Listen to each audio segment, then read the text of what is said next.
गणित की एक और कक्षा में आपका स्वागत है। औसत टॉपिक हमारा कंटिन्यू है। इसके अंदर आज का जो हमारी थीम है, हमारा टॉपिक रहेगा अनुपात के ऊपर बेस्ड रहेगा। और इसके अंदर किस तरह के क्वेश्चन पूछे जाते हैं, पहले हम एक दो सिंपल क्वेश्चन देखेंगे, उन्हें कैसे हल करना है, फिर थोड़े एडवांस क्वेश्चन भी देखेंगे। उसके अंदर किस तरह अनुपात को हम मर्ज करते हैं, अनुपातों का योग दिया होता है, 2 या 3 अनुपात, वे सब टॉपिक देखेंगे। तो आइए शुरू करते हैं। सबसे पहले सिंपल क्वेश्चन लेते हैं कि एक कक्षा में लड़के व लड़कियों का अनुपात 2:1 है।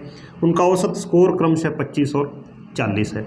यानी बॉयज़ और गर्ल्स का अनुपात क्या है, 2:1 है। ये हमें गिवन है। फिर उनका स्कोर भी दिया है कि इस बॉयज़ का जो बॉयज़ हैं उनका जो औसत है वो स्कोर तो 25 है, गर्ल का औसत 40 है। हमें पूरी कक्षा का औसत बताना है कंबाइन। तो यहाँ हम सीधा देख सकते हैं कि इनका जो जोड़ क्या हो जाएगा, अनुपात को जब हम औसत से गुना करते हैं तो 50, यहाँ 1 गुणा 40, तो टोटल कितने हो गए, 90। अब अनुपातों का योग कितना है, 2 और 1 3। हमें क्या निकालना है, पूरी कक्षा का औसत। तो औसत क्या आ जाएगा, 30 आ जाएगा। ऐसा क्यों हुआ, क्योंकि हमें क्या दिया था, अनुपात दिया गया था। यदि यहाँ पर लड़के लड़कियों की संख्या दी होती, कह देते कि 100 लड़के हैं 50 लड़कियाँ, तो भी हम देख सकते हैं अनुपात क्या है, 2:1। यानी कुछ भी कर सकता था, इसको कितनी बड़ी संख्या कर सकता था ताकि आपकी कैलकुलेशन और बड़ी हो जाए। लेकिन हमें हमेशा क्या निकालना होगा, अनुपात निकालना होगा और उनके साथ गुणा करके कुल योग निकाल सकते हैं। जैसे इस क्वेश्चन में है कि कक्षा में 24 लड़कों का औसत तो 150 है, यानी बॉयज़ तो हैं 24 और लड़कियां हैं 18। अब ये अनुपात नहीं है इनका, ये क्या है, इनकी संख्या है। तो अनुपात हम निकाल सकते हैं, जब 6 से भाग करेंगे, 6 चौके 24, 6 तिये 18, अनुपात क्या आ चुका है, 4:3। अब हमें इनका अलग अलग औसत दे रखा है कि लड़कों का औसत 150 है और लड़कियों के लिए 80 है। इनकी गुणा क्या हो जाएगी, 150 चौके 600 हो जाएंगे और ये हो जाएगा 240, यानी कुल स्कोर आ गया दोनों का। अब हम देख सकते हैं कि जोड़ कितना हो जाएगा, 840। अनुपातों का योग क्या है, 4 और 3 7, तो एक अनुपात क्या आ जाएगा यहाँ पर, 120। यही क्या होता है, पूरी कक्षा का औसत होता है। तो इस तरह से जो सिंपल क्वेश्चन है वो तो हम इजीली सोल्व कर सकते हैं। अब समस्या तब उत्पन्न होती है जब हमें अलग अलग अनुपात दे दिए जाते हैं कि 3 कक्षाएं हैं, A B C, इन 2 का अनुपात कुछ है, इन 2 का अनुपात कुछ और है। फिर हमें इस तरह की जो कैलकुलेशन है या क्वेश्चन है वो काफ़ी टफ हो जाते हैं। तो इस तरह के क्वेश्चन सीख लेते हैं। उनसे पहले हम एक चीज़ सीख लेते हैं कि अनुपातों को मर्ज किस तरह करते हैं, अनुपात को इकट्ठा किस तरह करते हैं। तो अनुपात के लिए हमें कई बार 3 अनुपात दे दिए जाते हैं कि A अनुपात B अनुपात C, ये क्या है, 2 3 और 4 के रेशो में है। हम यह बोल देगा कि इनका जो कुल जोड़ है वो 72 है। तो आपसे कहेगा कि A के रुपए बताओ, B के बताओ, C के बताओ। हालांकि इस तरह के हम कर चुके हैं क्वेश्चन पहले, लेकिन फिर भी हम जानते हैं कि इनका योग कितना है, 9 है। तो 1 अनुपात की वैल्यू यहाँ से क्या हो जाएगी, 9 8 72, 1 की वैल्यू हो जाएगी 8। तो इसके हिस्से में मुझे पता है कि 8 दूनी 16, इसके हिस्से में 24, इसके हिस्से में 32। तो ये तो सिंपल चीज़ हम पहले भी सीख चुके हैं। लेकिन इसी के साथ यहाँ पर ये पूछ लेता कि A + B के पास कितने रुपए ज़्यादा हैं C से, तो भी मुझे ये चीज़ें निकालने की आवश्यकता नहीं थी। मुझे पता है A + B का योग कितना है, रेशो के अंदर 5 है और 1 का अनुपात किसके बराबर है, तो 5 8 40 और इसके पास है 32। या सीधा देख लेते कि इनका जो अनुपातों का योग 5 है, इसके पास अनुपात कितने हैं, 4 है, यानी 1 अनुपात ज़्यादा है। तो 1 अनुपात की वैल्यू क्या है, 8 है। तो इसके पास, इन दोनों के पास इससे 8 रुपये ज़्यादा है। तो ये तो सिंपल से क्वेश्चन होंगे। इसके अंदर भी घुमा फिरा कर पूछ लेते हैं कि A और C के पास B से कितना ज़्यादा है, B और C के पास A से कितना ज़्यादा है। तब हम सीधा, हमें कैलकुलेशन किस पर करनी होगी, अनुपात के ऊपर करनी होगी, ताकि हम जल्दी से उस क्वेश्चन को हल कर सकें। अब आते हैं अगले जो हमारा आज का टॉपिक रहेगा कि A/B का कुछ अनुपात है। जैसे इनका अनुपात है 2:3, वहीं दूसरी तरफ और आपको कहते कि B/C इनका अनुपात है 3:4 है, या थोड़ा अलग ले लेते हैं कि 4:5 है, और आपको कहे कि इनका इकट्ठा अनुपात क्या होगा।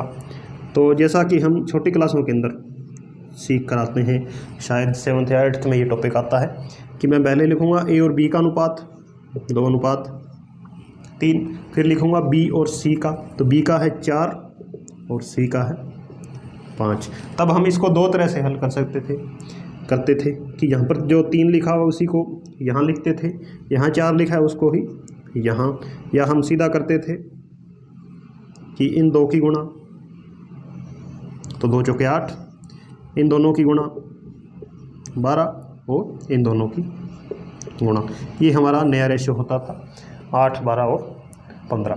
तो ये तो जो हम सीखते आ रहे हैं बचपन से, लेकिन यहाँ भी एक चीज़ और हम जो महत्वपूर्ण सीखने वाले हैं आज, कि यदि ये दोनों एक जैसे होते या 3 में से कोई 2 अनुपात एक जैसे होते, जैसे यही क्वेश्चन होता कि A/B मेरे पास है 2:3 और B/C है 3:4, तब मेरे पास नया अनुपात क्या होगा मर्ज करने के बाद, तो ये 2, 3 और ये 3, 4।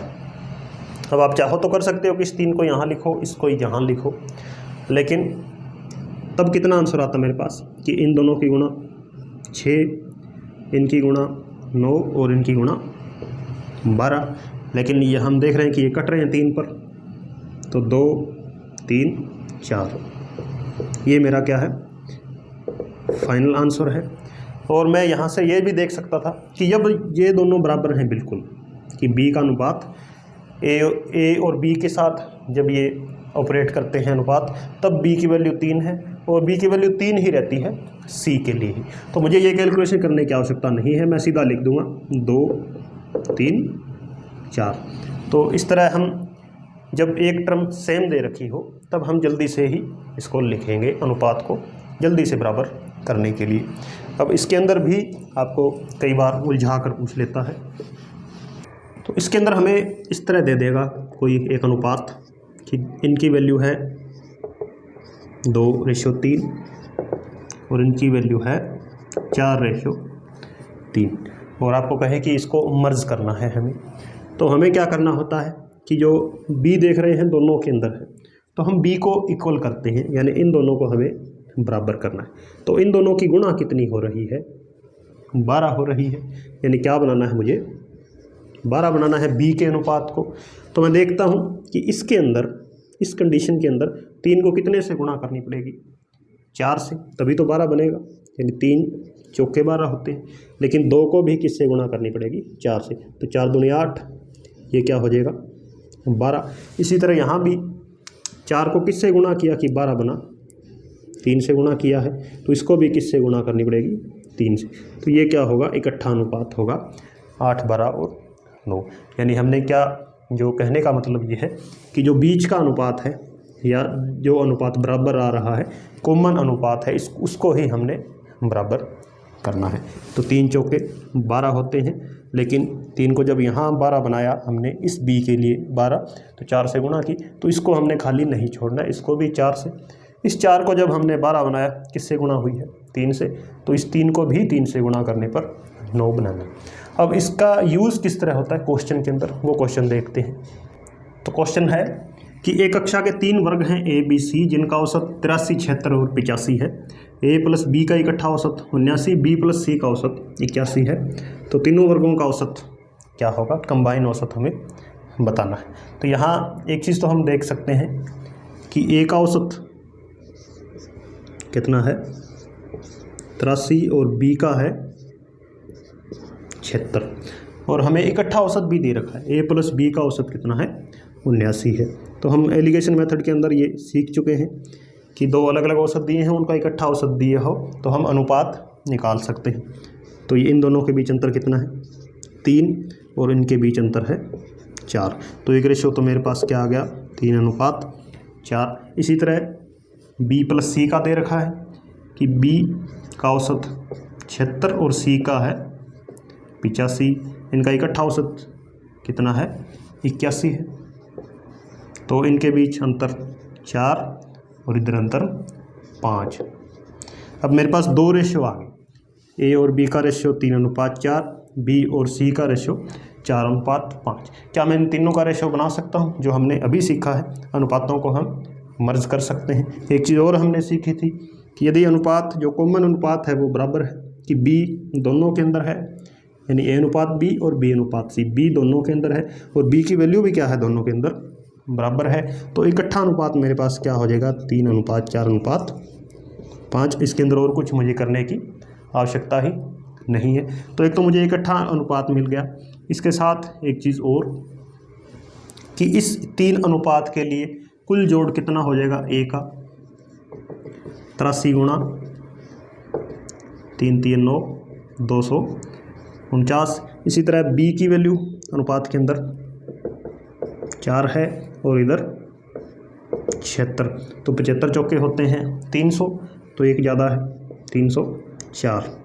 इसी तरह सी के लिए 85 गुणा 5, तो 5 5 25 हासिल 2, ये हो जाएगा 425। अब तीनों को जोड़ के हम 3 से भाग कर देते हैं, क्योंकि 3 वर्ग है मेरे पास, 3 वर्गों का औसत बताना है।